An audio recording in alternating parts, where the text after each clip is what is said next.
आदिवासियों का सबसे बड़ा कचारगढ़ मेला हाल ही में संपन्न हुआ है। इस मेले में देश विदेश से लाखों की संख्या में श्रद्धालु शामिल हुए।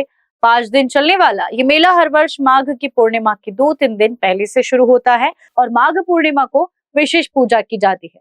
ऊंची पहाड़ियों में बसी मां काली कंकाली के दर्शन के लिए लोग यहाँ पर बड़ी दूर दूर से लाखों की संख्या में आते हैं। इस दौरान यहाँ पर विविध आदिवासी परंपरागत कला, सांस्कृतिक उत्सव आदि का आयोजन देवस्थान कमेटी की तरफ से किया जाता है, जिसमें आदिवासी कलाकार बढ़ चढ़कर हिस्सा लेते हैं और अपनी संस्कृति और आदिवासी पारंपरिक कला का प्रदर्शन करते हैं।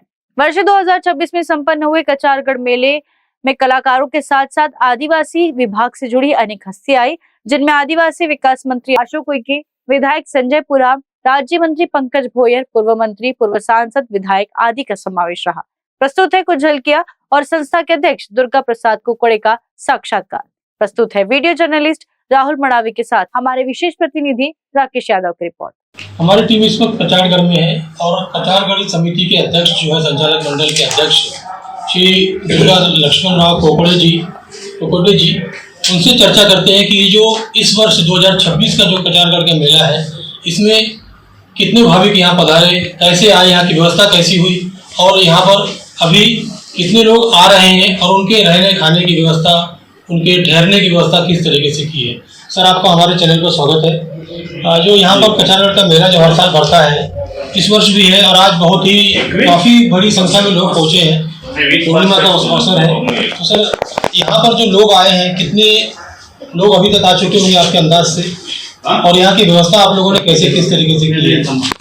ये जो कचारगढ़ मेला है, ये आज मेले का तीसरा दिन है जी। परसों से ये जो मेला शुरू हुआ है, काफ़ी भीड़ भाड़ से हुआ है। कल भी बहुत बड़ा यात्रा का प्रमाण रहा जी, और आज भी उससे ज़्यादा प्रमाण बढ़ा है जी। अगर प्रमाण बढ़ने के मान से यहाँ पर जो हमें पानी की उपलब्धता चाहिए, या शौचालय, लैट्रिन, बाथरूम चाहिए, या निवास की जो सुविधा होना चाहिए, ये अभी तक हुई नहीं है। अभी रात में यदि अंदाज़ा देखेगा तो ये पूरा मैदान में लोग पूरे भाविक रहते हैं। पूरे रास्ते पर कई जहाँ जगह मिले, कई पेड़ के नीचे, कई किसी के आंगन में, कई किसी के जहाँ भी गांव में कहीं पर भी, हाँ गांव में कहीं पर भी जहाँ भी दिखे वहाँ पूरे आंगन में शौच के लिए जाते हैं। शौच को भी जाते चाहे सुविधा नहीं होने से, मगर वो रात में मजबूर उनको खुले इसमें सोना पड़ता है, सोने के लिए मजबूर है, सोने के लिए भी मजबूर। अच्छा, महिलाएं हो चाहे पुरुष हो, चाहे महिलाएं हो पुरुष हो, तो इस तरह की गंभीर हालत सुविधा के बारे में है। क्योंकि हमारा भी शासन जी यही चल रहा है कि आज तक करीबन 12-13 लाख लोग हर साल आते रहे हैं, तो उसकी मानसी यहाँ कम से कम सुविधा रहने लायक हो। अभी हमें भी कुछ यहाँ की मूलभूत सुविधा, जैसे पानी की सुविधा है, कोई कार्यक्रम मंडप डेकोरेशन वगैरह ये करने का है, कभी 3 लाख, कभी 4 लाख, कभी 10 लाख, तो फिर 5 लाख, अच्छा, इस तरह का होने जा रहा है। और मेरी शासन से अनुरोध है कि यहाँ हमारा ये गोंडियन कल्चर का, गोंडियन जो ट्राइबल है, इस ट्राइबल के कल्चर का ये प्रोग्राम है। अच्छा, सांस्कृतिक प्रोग्राम है। और ये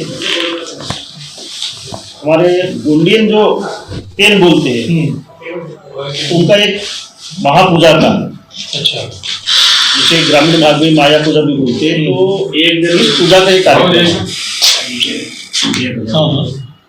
तो ये महापूजा का कार्यक्रम हमारे ग्रामीण में होता, उस तरह से ये राष्ट्रीय स्तर पर हो करके ये महापूजा का आयोजन किया गया है। और इस महापूजा के निमित्त हमारे गोंडियन सगा जो जी, ये इनका ये कार्यक्रम है। क्योंकि हमारे जो गोत्र यानी नाते रिश्ते जो भी हमारे गणगोत है, वो आए और सब मिलके महापूजा करें। इसके साथ में हमने ये भी अनुमति दी कि भाई उनके साथ में कहीं क्या है कि हमारा कोई गणगोत नहीं आते, अन्य लोग भी भाई कैसे उनकी रीति रिवाज है, वो भी देखने आते हैं। परंपरा है, क्या करते हैं, ये भी देखने के लिए अन्य लोग भी आते हैं। तो इसीलिए ये जो हमारा पेट पूजा का जो कार्यक्रम है, महापूजा का जो कार्यक्रम है, हाँ। हम जिसे कड़ा हुआ बोलते हैं, तो इसके नाते इसको इस कार्यक्रम को यात्रा का स्वरूप प्राप्त हो गया। अच्छा। और यात्रा का स्वरूप जो छोटा था आज बड़ा हो गया। लोगों की आने की संख्या यहाँ बढ़ गई, मतलब उसके मान से यहाँ भक्त निवास या बड़े बड़े लैट्रिन बाथरूम या बड़े बड़े पानी की जो सुविधा होनी चाहिए, यानी कभी इलेक्ट्रिक प्रभावित होते, इलेक्ट्रिक प्रभावित होगी, वाटर सप्लाई प्रभावित होगा, इस तरह की समस्या यहाँ आ रही है। और खासतौर तो लोगों को रहने की असुविधा होगी। कुछ लोग हमारे ट्रेन से आ रहे हैं तो कई ट्रेनें रद्द हो रही है। यहाँ लोग जैसे आ रहे हैं, यदि कल यहाँ के आने वाले लोगों को यदि जाना है तो ट्रेन रद्द हो गई तो वो यही रह जाती है। फिर आने वाले लोग आ जाते हैं, फिर यही रुके वो लोग, तो और गैर सुविधा होती है। संख्या बढ़ जाती है। ये जिस तरह से कुंभ मेला है या नासिका कुंभ मेला हो गया या काशी प्रयाग से, जिस तरह से सरकार की ओर से यात्रा की रेल द्वारा सुविधा करती है आने जाने की, इस तरह से सुविधा हमारे लोगों को भी मुहैया करना जरूरी है। और वहाँ गवर्नमेंट खाने पीने की सुविधा करती है, और यहाँ ऐसा है कि हम लोग खाने पीने की सुविधा करते हैं, हमको दिया जाता है बहुत कम मात्रा में यहाँ आर्थिक निधि, और जो यहाँ के कोई हकदार नहीं है, कई तरह की संस्था, कई तरह के अन्य अन्य स्टॉल लगा के वो यहाँ का कार्यक्रम हम कर रहे हैं ऐसा दिखा के गवर्नमेंट से वो प्रपोजल करके इसके नाम का पैसा अपनी संस्था की ओर लेके जा रहे हैं। तो हमारा जो समाज है या जो भी गोंडी ट्राइब है, ये यानी सोच में पड़ गए कि ये जो कचारगढ़ का कार्यक्रम है, ये यहाँ की जो पारिकुटा लिंगो माँ कली कंकली देवस्थान, ये जो ट्रस्ट है ये कर रहे हैं कि कहीं दूसरी कर रहे हैं।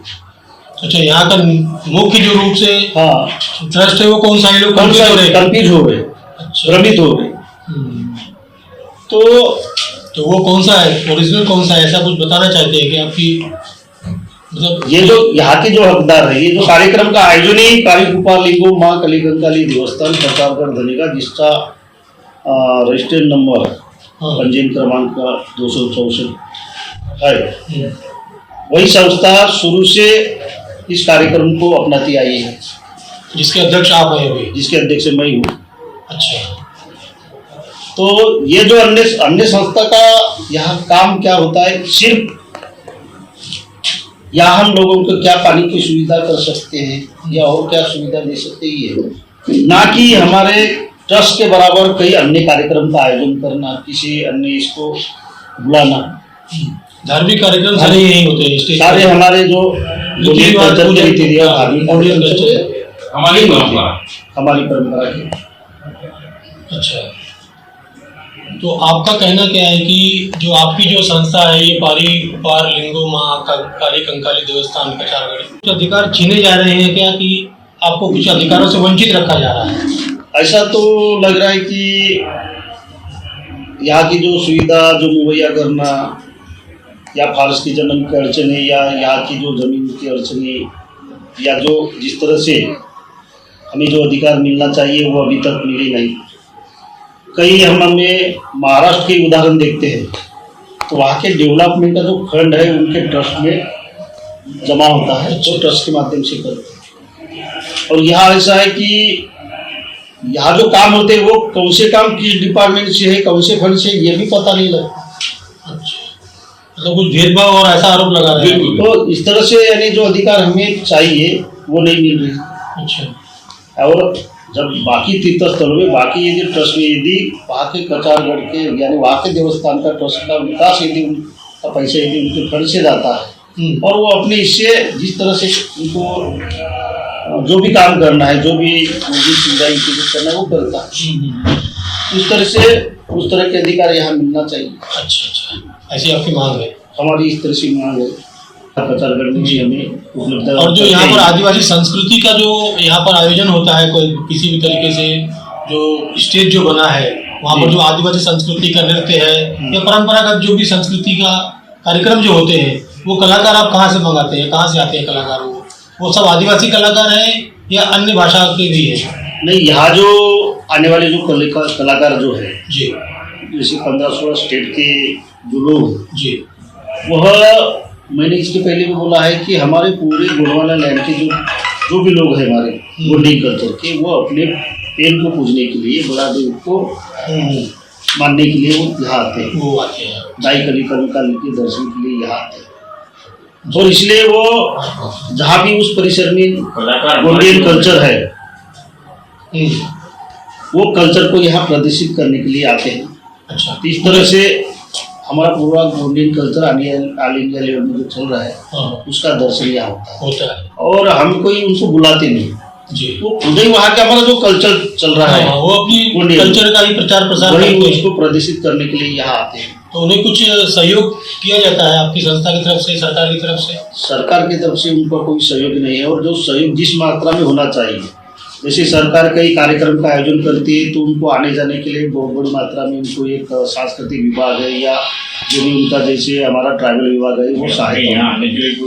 मगर यहाँ के लिए हमारे जो कलाकार आ रहे हैं, जो नृत्य दल आ रहे हैं, उनको आने जाने के लिए कुछ ऐसा नहीं मिलता। जो कुछ हमें 3-4-5 लाख दिया जाता है तो उसमें से हम कई लोगों को थोड़ा बहुत आने जाने की सुविधा करते हैं, मगर वही कलाकार अगले साल नहीं आना चाहते क्योंकि उनको भी उतने स्टेट से दूर से आते हैं, सही बात है, आना पड़ता है। तो ये थे आर्य कुमार लिंगो माँ काली कंकाली देवस्थान कचारगढ़ के अध्यक्ष दुर्गा जी ओकाड़े साहब। इनका कहना है कि सरकार की तरफ से जो सहयोग अपेक्षित है वो सहयोग नहीं मिल रहा है, और आदिवासी समाज जो संस्कृति को जोड़ना चाहता है, जो संस्कृति एक दूसरे को जोड़ती है, उस संस्कृति को यहाँ प्रदर्शित किया जाता है। आदिवासी समाज के लोग लाखों की संख्या में यहाँ पर कचारगढ़ में आते हैं इस मेले में, 5 दिन के मेले में, और उनकी भावनाएं जुड़ी हैं इस मेले से।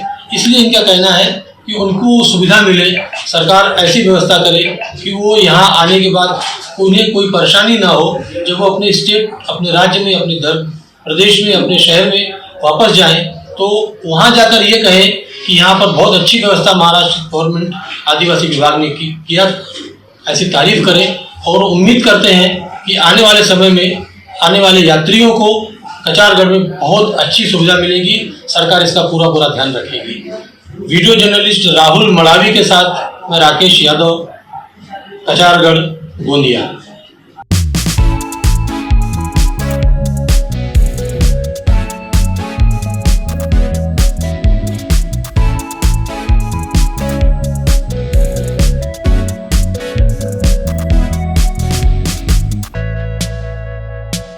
अब नागपुर के 0 माइल से सिर्फ 25 किलोमीटर की दूरी पर हरियाली से घिरा हुआ ग्रीन फार्म हाउस एक शानदार और भव्य वेडिंग डेस्टिनेशन है, जहां शांति, सुंदरता और आधुनिक सुविधाओं का अनोखा संगम देखने को मिलता है। चारों ओर फैले हरे भरे पेड़, खुला वातावरण और सुकून भरा माहौल इस जगह को शादी, रिसेप्शन और हर खास पारिवारिक आयोजन के लिए परफेक्ट बनाता है। 28 आरामदायक और लग्जरियस कमरे, आकर्षक स्विमिंग पूल और विशाल ओपन लॉन के साथ ग्रीन फार्म हाउस आपके खास पलों को शाही अंदाज में यादगार बनाने का वादा करता है।